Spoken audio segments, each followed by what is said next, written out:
నమస్కారం అండి. యాక్చువల్లీ నేను ఈ వీడియో చాలా రోజులుగా చేయాలనుకుంటున్నాను, కానీ కాలేదన్నమాట. లఘు మృత్యుంజయ మంత్రం అన్నమాట.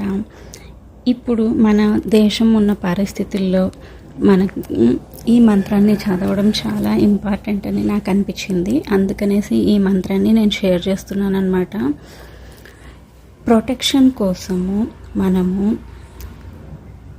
మన కోసం అయితే కనుక మనము ఓం జూం సహ మాం పాలయ పాలయ సహ జూం ఓం అంటే ఇప్పుడు నా కోసం అయితే నేను ఈ మంత్రాన్ని ఇలా చదువుతానన్నమాట.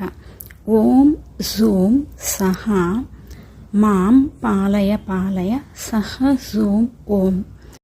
అదే నేను వేరే మనిషి కోసము చేశాననుకోండి, అప్పుడు నేను ఓం జూం సహా వాళ్ళ పేరు చెప్పేసి పాలయ పాలయ సహ జూం ఓం అంటే ఆ వ్యక్తికి ప్రొటెక్షన్ కానీ హెల్త్ కోసం కానీ మనం ఈ మంత్రాన్ని ఇలా జపిస్తామన్నమాట.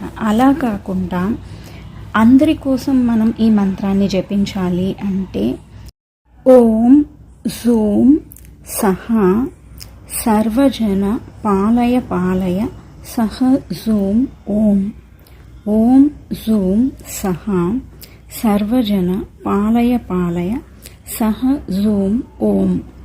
ఇది అందరి కోసం, ప్రొటెక్షన్ కోసం, అందరి హెల్త్ బాగుండడం కోసం ఈ మంత్రాన్ని జపించాలన్నమాట. మహామృత్యుంజయ మంత్రము పెద్దది కాబట్టి 1,25,000 చదువుతారన్నమాట సిద్ధి పొందటానికి. కానీ ఈ మంత్రం చాలా చిన్నది కాబట్టి దీన్ని చదవడానికి 11 లక్షలు సార్లు జపిస్తారన్నమాట సిద్ధి పొందటానికి. ఇప్పుడు మనము స్వార్థంగా కాకుండా అందరి కోసం ఈ మంత్రాన్ని ఓం జూం సహ సర్వజన పాలయ పాలయ సహ జూం ఓం అని జపిస్తాము.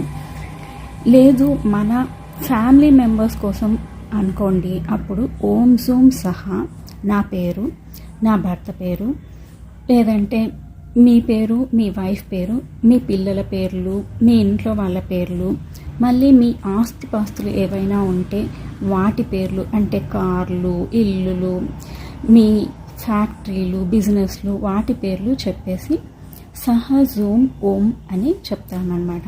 ఓం జూం సహా చెప్పేసి మీ పేరు, మీ వాళ్ళ పేర్లు, మీ ఆస్తిపాస్తులు ఏమున్నాయో చెప్పేసి సహ జూం ఓం అని చెప్తాను.